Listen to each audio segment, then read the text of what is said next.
This is the Alternative Investing Advantage podcast from Advanta IRA, where we show you how to explore investments beyond Wall Street and open your eyes to new options for your portfolio. It's time to take control and give yourself the freedom to choose where you invest your money. Hi, and welcome to another edition of the Alternative Investing Advantage podcast. My name is Alex Perny, as always, and today we are pleased to welcome on Chase Insogna of Insogna CPA firm based out of Austin, Texas. We're going to be kind of branching into a few interesting and very let's just say interesting topics when it comes to taxation. The first of which we're going to get into after we let Chase introduce himself. Chase, thank you very much for being with us on today and taking time out of your busy schedule. Tell us a little bit about yourself and kind of how you came to be the head of a CPA firm in Austin. Yeah, thanks for having me, Alex. Insogna CPA, we've been around since 2011. We have a team of 20 people currently, half accounting, half tax, basically. But I started my firm almost 12 years ago on the basis of helping small business owners. Up to 30, 40 million is kind of our range these days. But but we work with one owner S corps up to that. So it just depends on what you're doing. But really started it because back in 2011-ish time frame, nobody was really bringing together kind of the transactional accounting and payroll piece of it with the transactional tax prep piece of it. And usually, historically, it was always two separate people were doing those two, and they were never incentivized to talk to each other. So that was really the original basis of starting the firm and putting that all on one umbrella and doing more tax and tax planning. And so today we get into more forward kind of projecting what 1231 should be and making sure we're on track for reasonable salary, retirement contributions, paying your kids, paying your spouse, estimated taxes, forecasting, large expenses you might have and what that looks like with our monthly dashboard we send out too and customize it to our clients. So really gotten sophisticated with tools. We're very tech-based. We've always been paperless since 2011. It was kind of our before people were really paperless. And it doesn't really seem important today, but it wasn't long ago. People weren't that paperless in our accounting industry. And so today, we're always been very tech savvy. So during the pandemic, my team was already working 2 or 3 days at the office, 2 or 3 days at home, and they just took their computers home one day and never came back to the office really. So for now, we're all remote. We hire the best talent around the country. While we have an office in Austin, and happy to visit anybody there one day. We're mostly a fully remote firm these days and work with clients all over the country. Well, fantastic. It's always good to hear that people are kind of embracing that. And, with the way technology is going, it certainly makes it easier than ever to, really work from wherever and be effective, and keeping employees morale high and everything is always good. And I think we've really seen kind of an interesting paradigm shift of the, traditional, kind of nuclear office, which also brings up interesting investing opportunities and some hardships as well, like we've seen from our clients with regard to, real estate investing. And now that, we're starting to see some of these commercial leases and real estate syndications kind of come up on their runouts of, what is being, done with these commercial leases. I'm really interested to see what's going to happen from the investment standpoint, from the, kind of Class A office development side of things on things coming up. But not to get too far into the weeds of that, because we certainly have talked ad nauseum to some people about that kind of thing. You brought up some interesting topics when we had our intro to this that I want to kind of jump into. The first was being some, audit triggers from some specific types of investing. First being easements. Back in my early career when I was doing investments for clients, I had a few clients that were doing easement investing through their IRAs, which, fresh out of college, I thought was kind of a novel concept. I generally knew what an easement was. There's one at the back of my house for a power line, but I didn't really know something that you could, actually invest in. And, right as rain, they came in, they're making money with them. But you indicated that there's some, potential tax issues and things like that with them that you're seeing. So let's jump into it, because I think that's really kind of an interesting springboard for us to get into our discussion today. Yeah, I mean, I just brought it up because it's kind of complementary to being alternative investment in your realm. So I just wanted to bring it out there to your listeners because we are seeing our clients being affected by it that we inherited, doing these easements, and then just kind of what we're seeing today. So basically, they got into these easement products where investment advisors generally are making high fees on them, so it was nice to sell them, and the selling point was put in 50,000 and get a charitable deduction of 200,000, for example. That sounds great in the tax year that you don't have to pay the taxes on it, but we were always advising against it, because I mean it just doesn't make sense from an IRS perspective that they would ever agree to this. And a lot of these have quote insurance where they're have a legal fee that they'll contribute for you if the partnership gets sued. And so, for example, what's happening right now is several of these clients that have come to us for their tax help, they were put into these easement products and they got these huge deductions, and the IRS is heavily auditing them now, the partnership itself, which flows down to all of the K1 partners and the taxpayer that we work with. And so what's happening is the IRS is obviously auditing the partnership. And then now that it comes down to each individual partner, they're now required to get their own legal services and go figure that out. And they have to be a part of the lawsuit. They have to spend time in deposition, and it's sucking up a lot of their own personal time, having to deal with this deduction. I mean, in our opinion, I mean, we don't believe the IRS is really going to accept that you can get a 2, 3 plus X deduction on your return. And we anticipate the IRS likely coming back when tax court is finished and saying you're going to owe some taxes, and we're going to revert this back. But that's our opinion. There's no court case yet. It's pretty much still heavily in the tax court.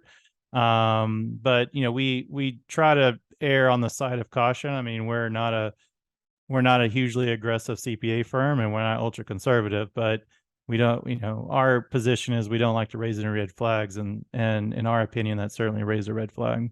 Oh, absolutely. Now, as far as I understand it, now were these kind of clients, or were these investment providers, were they the ones that were kind of claiming that they were passing through these huge amounts of write-offs to their clients, or was there like basis in IRS tax code? Because as far as I understand it from investing in easements, like the initial return up until your invested basis was considered just a return on basis, and then everything else taxed at a capital gain, depending on how long it was held. So was this something that you had I mean, again, speaking in very light terms, not to point a finger, but was this mainly a problem with maybe an investment provider providing maybe bad information to the clients, or was there some basis where they were just saying, oh, well, the tax code says this, and we're going to, just kind of, multiply that, basis, just multiply that factor by whatever, to say that, hey, you're being able to write all of this off? What was kind of the crux of that issue?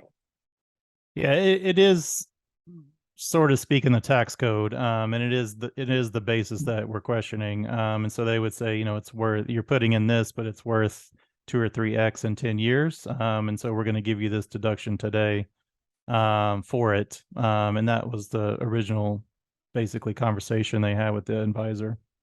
Okay, gotcha. And were these investments were mainly being structured as like syndicated investments? Were they, like large limited partnerships, or like what was like the basic structure? You said they were being paid out on K1. So I'm assuming they were, kind of a general partner, limited partner structure where inherently there was only quote passive income being passed to the limited partners, deductions and write-offs, cost seg and accelerated depreciation being passed through to them. But it was on the basis of an inflated asset value, is kind of what you're getting at, of where they're That's getting correct. in trouble and getting sued now, right? Yeah. Okay, gotcha. Yeah, no, it's definitely kind of an issue that we've seen, throughout, what we do, because we do a lot with different types of limited partnerships, different types of syndications, private stock offerings, and valuations for IRAs are, as you well know, and most people, when at least CPAs, when they, a client gets a 5498, it's, okay, whatever, you see a value. But for us in dealing in alternative assets, it is a massive undertaking because none of this stuff is publicly traded. So the valuation game is really big for us. So it's kind of interesting to see when there's the other direction, because mainly what we see is no news is good news on a valuation front. It's very odd to see that they would be saying that the underlying investment has already peaked in value without a liquidation event. So was this something you were seeing pervasive throughout that kind of industry, or was it just kind of localized to like some investors? I mean, that I can't really answer. I mean, we're just seeing what our clients were put Sure. into, and then it comes to on the back end on taxes. But I mean, just in general, I back several years ago, right before the pandemic, I noticed a lot of these financial firms, hawking this product, because it was obviously attractive. Yeah, you put in this and get X back on your tax return as a charitable deduction, but I can't say yes or no to that. Okay, gotcha. Now, obviously, I always like to ask some, interesting tax questions when I have people on the line that are tax professionals and experts. So, from that, while that's certainly a very interesting, thing you're seeing, are there any other type of interesting trends that you're seeing with taxation? So I want to get into, some of the parts about the small businesses. You mentioned that you do, everything from owner operated, closely held businesses up, and scaling up from there. And a lot of our clients fall into that realm. But before we kind of maybe jump into that, what are some kind of general pervasive tax issues that you're seeing with some of the new tax law updates? Because we just had the, Secure Act 2.0, which I got to read the entirety of that bill myself, which was fantastically dry reading for what we deal with here. For retirement planning. But what are some things that you're kind of seeing that people are running afoul of? What are some issues that you've seen in the past few years that people should be well and cognizant of in today's market? Good question. I mean, the bill itself really didn't lay any significant tax changes from what we already saw previously. There's some, at least what our clients don't get into. There's certainly some commercial related deductions, but that's not really our expertise. Where you're talking about large commercial buildings, and like 179 reporting deduction, but again, not really where we specialize in. There's some solar credits, but on an individual level, like it's just like a one-time thing. It's so small, like it's almost not even worth dealing with, but you do get a little bit here and there if you haven't taken them. And they're like highly, a lot of rules are related to them. You got to figure out, did you take it? Did you not? In prior years, is it one time? Is it current, etc. Other than that, I mean, the bill, tax code kind of changed, for business owners from 100% meal deduction to 50. All meals are now 50%. So, when you're enjoying a nice steak dinner for business, it's only half deductible nowadays. But outside of that, we really haven't been communicating or seen a significant change in the tax deduction realm with our clients so far. Yeah, it's one of those things where we saw a lot of updates on the retirement planning side of things, with the ability for employers to now directly make after-tax contributions to things like SEP IRAs, simple IRAs, and 401ks, which, inherently I find is going to be an interesting thing to look at of how that would be treated from a tax standpoint. Have you really kind of given much thought to that of an employer? Like, let's use the SEP IRA, for example. The deferral into that plan is a deductible contribution to the business owner of making that deferral based on compensation to a SEP plan. So, and my thought on it is basically it's just another tool to, give an employee benefit, saying, hey, we can make this after tax, but that seems like it would just really hammer the business unless they're going to, tweak some stuff to say, oh, well, that would just be claimed as additional income to the employee versus, how would that, it's just kind of creating a few different questions on our end, past just how to administer it as well. But have you given any thought to how that might change things with retirement plans for businesses for the after-tax contribution allowance? I think it will certainly help those that want to save more money, and put it in an asset protected account. For our clients, we really do more of like a budget forecast, and really at the end of the day, it's how much cash you have to put away, not necessarily how much can we sock in this 401k today. So it's a lot of cash flow planning. We don't want to put it into a plan if they need it liquid, or their business is variable, or they like e-com businesses where they need a lot of cash to buy inventory. We're not gonna pump in 60,000 into a 401k SEP when they might need that cash themselves. So versus borrowing it in the market, especially with high rates today. So it really varies by client basis, and depending on what we recommend they put into plans. But those that just have a ton of cash sitting around and nothing to do with, I think the after tax contribution is a significant change that can help them. Yeah, absolutely. And also it's going to be, unfortunately with some of these types of, bills, they lay out some stuff that can be really good, but, the back end of it really doesn't get written until someone gets sued, which is always kind of fun when dealing with the IRS. But, you brought up an interesting point of saying, hey, does it always, it's good to forecast saying, hey, if you might have a capital intensive endeavor, or, for whatever reason you might need this, putting into something that is inherently restrictive, if you're under 59 and a half or X, Y, or Z, could not be a good fit. But in looking at the after-tax contributions, let's look at the regulations with Roth IRAs. Any contributions are basis, so you can distribute that tax and penalty free, but regular Roth IRAs, 65 or 7,500 bucks. But with the advent of direct after-tax contributions to something like a SEP IRA, would that rule of contribution basis be carried over? So saying, hey, even if you do have capital intensive needs, you're not necessarily as restricted as you were in the SEP plan of having it locked up pre-tax. You can still access that $68,000 tax and penalty free at any time, but now can let that accumulate tax-free earnings as well. You might have some weird, attributable accounting for, your earnings attributable to basis and running those calculations, which call someone like you to hash all that out. But, that might be an interesting thing to look forward, in the future. But again, I'm still kind of scratching my head as to the fact that they wrote all this, and now we really don't know how to, act in good faith with some of these people asking questions. Well, that doesn't sound like Congress or the IRS, No. jokingly. But yeah, I mean, I mean, I certainly think for a number of our clients, the after tax, and we're, I'm always promoting putting your money in buckets too, and spreading it out across the spectrum of risk.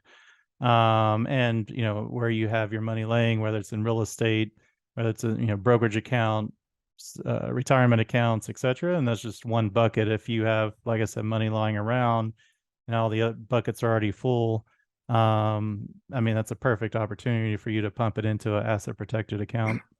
Yeah, and here's something, and I don't know, it's more on the tax compliance side, but and it just kind of popped into my head talking about the Secure Act updates.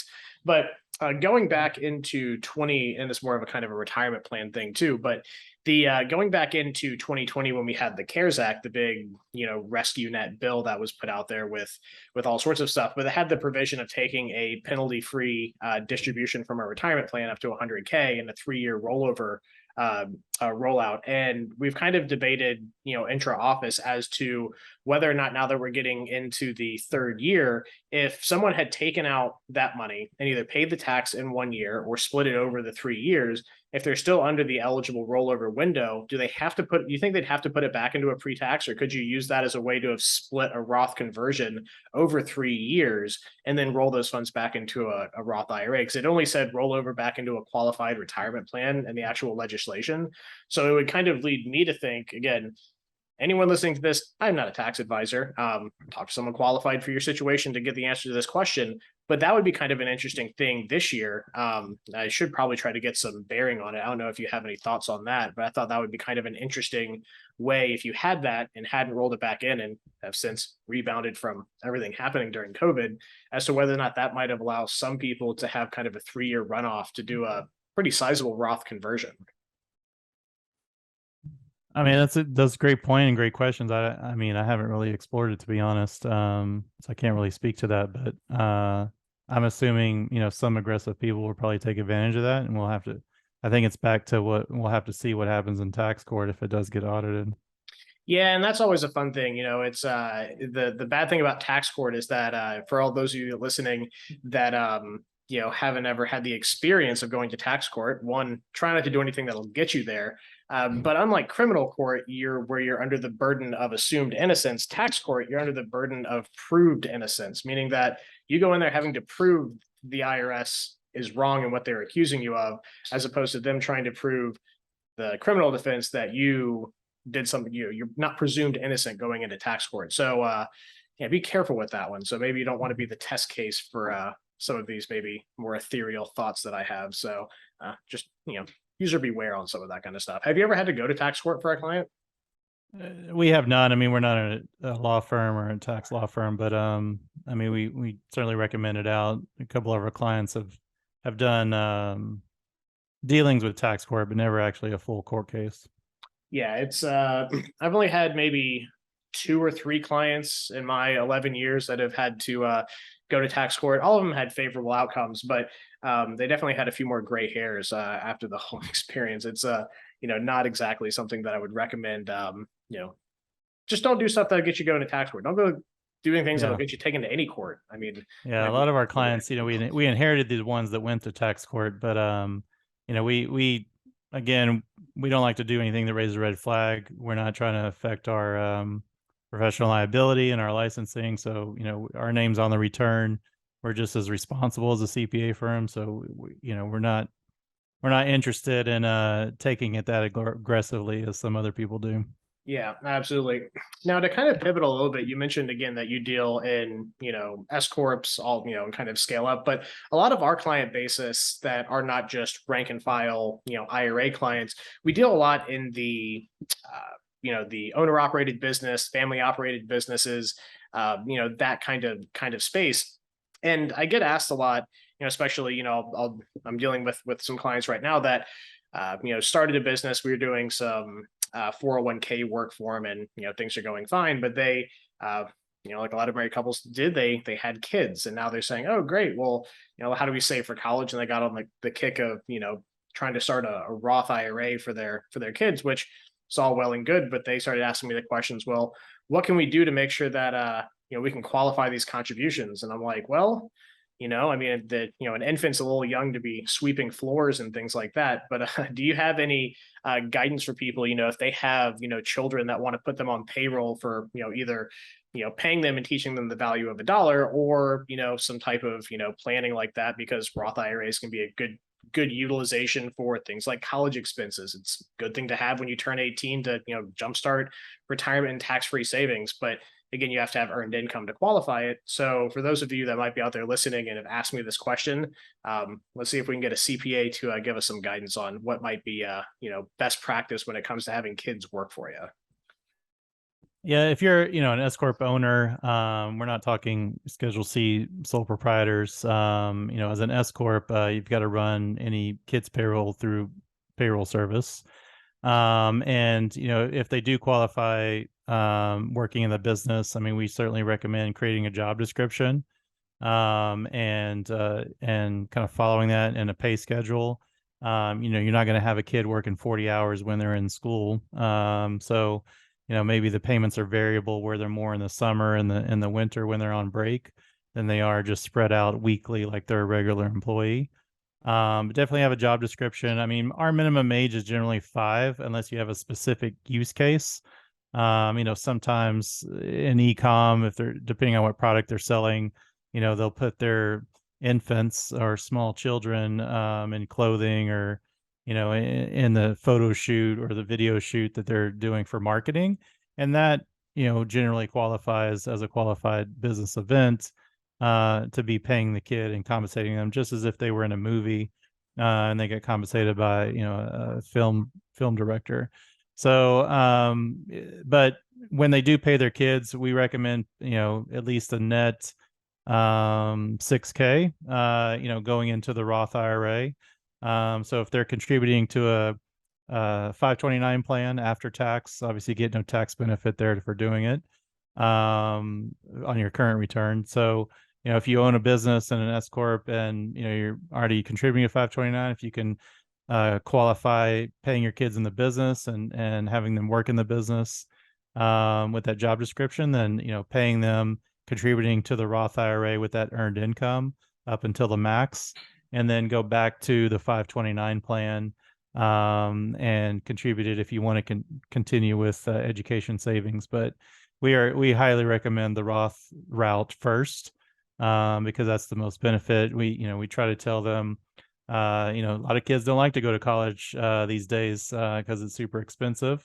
Or they just don't want to go to college. Maybe they go to the military. But the great thing about the Roth is it's super flexible. You can use it for medical expenses. So if the child unfortunately ever gets sick, you can cash that out without penalty and pay for medical expenses. Education, obviously, just like the 529, purchase of a first home or retirement, they're going to have one of those for. If you go 529, and I'm not a 529 expert, but some of the plans are more restrictive.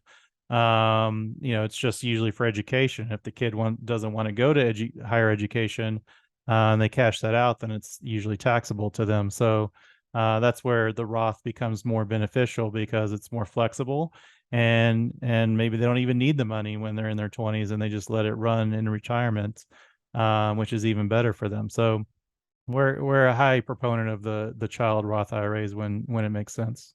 No, absolutely. And I tell my clients that, I kind of have to be very careful with my answer to that when they ask me, so, what do I do? I'm like, talk to your CPA about what, get an answer like that you can really lean on. But yeah, no, the Roth IRAs, again, are fantastic for, kids to have if it makes sense for them. But you kind of brought up an interesting scenario, especially self-employed people, S corps, small business owners, about when you have kids, saving for, again, what they want to do when they eventually move out. You mentioned the Roth IRA being a good route, 529 plans being a good route.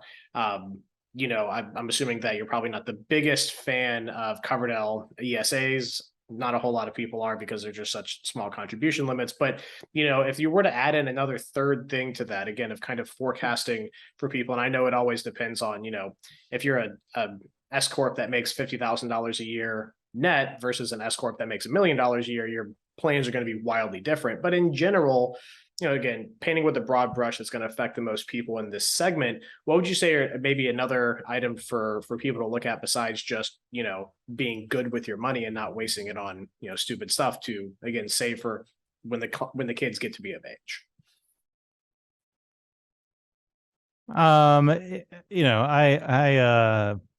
My personal opinion is you should definitely take care of yourself in retirement. I mean, the kids have a whole lifetime to figure it out. They can always take student loans. So don't sacrifice your own retirement for the sake of just maxing out a child Roth IRA, for example. It depends on cash flow, depends on, what you're doing and how much cash you have to play with. But, we recommend, depending on how much you're looking to put away, if you have any to put away at all, to take care of your own IRA to start with, preferably a Roth if qualified. Then from there, is it a SEP? Is it a 401k? Once you've maxed that out for yourself, and if your spouse isn't working, maybe maxing it out for them in the business.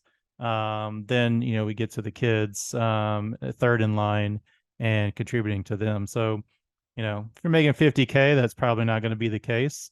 I would say, your own retirement can be used for education too. So, take care of yourself, contribute to your own retirement first, and then move up the ladder from there. Yeah, no, it's a very good points to kind of make from there. Now, another thing that you kind of mentioned that I find interesting is that, in my industry, it's, heavy on, the huge benefit of utilizing retirement plans for any number of interesting things. You would be pretty, I would say, interested in some of the wild things that we've had our clients invest in, which we won't get into here, but there's some interesting stuff. But you brought up the point that, if it makes sense for them. And again, I completely agree with that, is that, when it comes to doing anything with your finances, it has to make sense for you. What your neighbor is doing is not, they're not you. It doesn't make sense for you to do the exact same thing as someone else. And keeping up with the Joneses is going to get you nowhere and very quickly. So maybe kind of go through a few examples of, let's say you have, let's stick with the small business owner vein.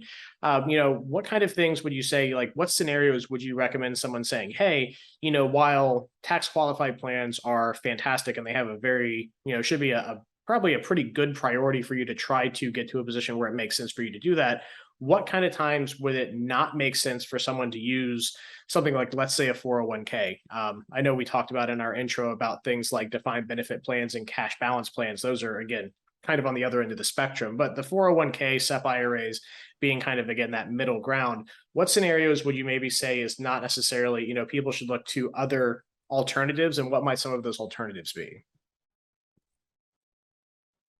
Well, it really just depends on cash flow again. I mean, we depends on individual situations. I mean, we have clients that owe a bunch of debt. Sometimes they owe a bunch of tax debt that we've inherited them as a client. So, maybe they have a bunch of student loans. We recommend paying down that kind of debt, credit card debt, as quickly as possible. So, we're not going to say contribute to retirement. I mean, we just had a client this week we talked to, and they're submitting final plans to the IRS to owe a bunch of back taxes, as well as making good money this year and owing current taxes. So they're going to have to literally live frugally for the next few years and paying that down. In that certain case, we 100% do not recommend a retirement plan because they need to, one, pay out down those taxes, pay current taxes, and put away for short-term savings, is kind of the next bucket. And then from there, look at retirement savings. But a case by case basis, depends on cash flow, depends on the client. Everybody's situation is different. I would say, we always say, if your neighbor's doing one thing, does their tax return exactly match yours? 100% no. So, if they had a huge refund, did they over contribute on their withholding last year? Maybe that they had a huge refund and you don't. You never really can compare apples to oranges. And so I'm always like, your situation is different from everybody else. Yeah, I try to explain to a lot of my friends that aren't in finance that you get a big refund. You just gave the government an interest-free loan. It's not a good thing to get a bunch of money back from them. Owing a few bucks at the end of the year is where I like to be. Hopefully not too much. But one thing that you brought up that I thought, again, bears a little bit more kind of like looking at is that you mentioned student loans. And one thing that I really was happy about that they came out with in the Secure Act 2.0 was the participation treatment of people with qualifying student loans for capturing employer matches to retirement plans. I don't know. And again, this isn't something I'm necessarily versed in. I don't know if you are, know the answer to this as well, but when they say qualified student loans, or I should say, do you know if that legislation is going to filter down into like solo 401ks, or is it all going to be all 401ks for the treatment of making that student loan payment to still be able to participate in the non-elective match to a retirement plan? That's a good question. I don't know that answer. Yeah, I'm curious to know how far that's going to filter down, but that was one thing. And personally, that affected me when I got out of college. I was making the first few years that I was in my professional career, I made the choice to pay my student loans and pay off my wife's before participating in a 401k. Now, granted, I'm still young, I'm 34, so I have plenty of time to, make that up and contribute at a high rate and, try to recapture that. But, that's a big deal. It's 3 years that I could have been getting, the quote, free money, the non-elective match that I missed out on simply because I made the choice to pay student loans, which again, I think is probably a good thing for most people. Student loans are, they just give me the creeps having to think about all the money I paid for that. But, if I hadn't gone to college, I wouldn't be here. So, hey, was it worth it? I was there too. Probably. I mean, it took me 10 years to pay mine off. So Yeah, I wasn't saving any money either. Yeah, it was about a lot of people 4 have been years there. for us. Yeah, it was not the most pleasant experiences. But again, I think that's, going to be a really big benefit, to people as well coming out of, again, as much as it pains me to kind of give politicians some credit, I think they got some things right with the retirement plan updates, but they're still kind of making it a nightmare for us. We're basically have no idea of how we're supposed to administer or report pre and post tax commingled SEP IRAs or simple IRAs when it comes time to do 5498. So yeah, it's going to be a real fun one to figure out the accounting on that. Yeah, that sounds about right from the IRS. Yeah, no, the funny thing is that, direction. yeah, I mean, the IRS wasn't the one that wrote this. This was the legislators. So the IRS is probably just as mad at the governance as we are. So Yeah, they're like, thanks for more work, guys. Exactly.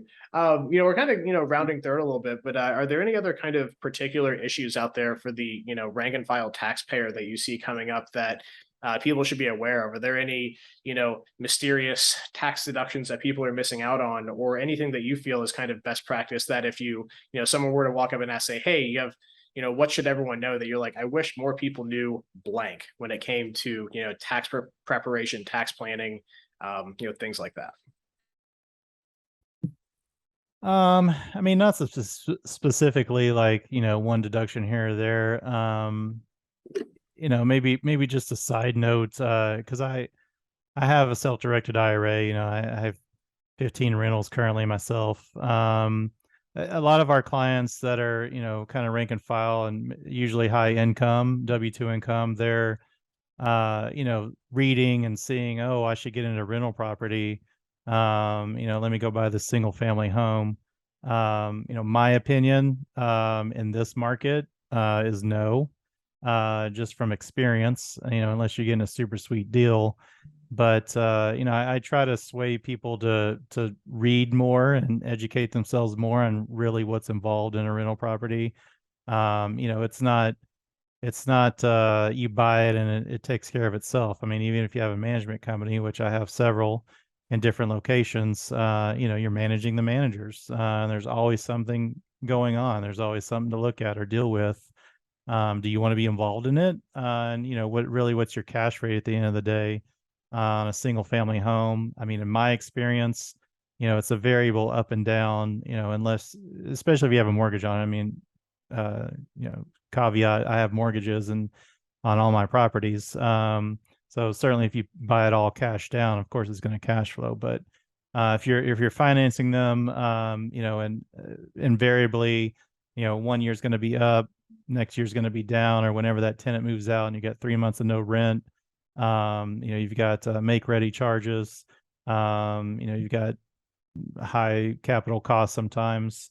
It's just an up and down in cash flow year over year. At the end of the day, when you do dispose of it, that's when you see, a capital appreciation of the price usually, and the reason you bought that property in general. But year over year, a lot of my high income earners don't realize that they don't qualify for the write-off, because the IRS will only allow you up to a certain threshold to take that write-off as a passive investor or active investor. But if you're not real estate qualified, which the IRS has specifically identified 2 or 3 years ago, written down that you've done all of the duties throughout the year, I think it's 500 hours per property, you don't get the deduction as a W-2 owner.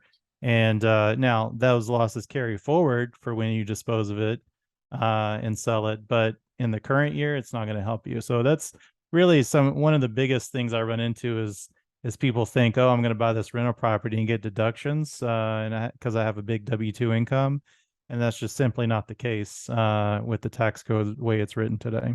Yeah, because all of those pass-through deductions are only going to be able to be carried forward and offset long-term capital gains, correct? You can't use that to offset. Well, there's a certain, it's a very paltry amount for earning. Yeah, I mean, well, if you eventually qualify to take them, it will roll back, in the year you're qualified. Like if your income drops to 50 grand and you had all these carry forwards, then it'll come back there too for the business loss carry forward. But or when you sell the property, obviously depreciation gets recaptured. It'll go against, the depreciation recapture. So you kind of offset it there, but year over year, as you're making, 3, 5, 800 million plus in W-2 income, what some of our clients do, just buying a single family home or just being a passive investor in multiple rental properties does not qualify you for the deduction. So I think that's certainly something to be aware of for a lot of people, because there's a lot of things out there that say buy rental property, you get the deductions. And that's generally not the case for most people. Yeah, and I always recommend people, there's two different classes you can take when it comes to investing in real estate. The one that is self-taught, or the one that the IRS or the tax man is going to teach you. So which one do you want to take? You want to take that one or this one? So one's going to be much less of a headache and much less expensive. So make sure you educate yourselves. We're big on that here at Advanta and the Alternative Investing in podcast. So yeah, I think that's a good note to leave on is do your research, do your due diligence. When it comes to making decisions on taxes, don't assume unless you are a CPA or a tax professional by trade. Talk to the experts.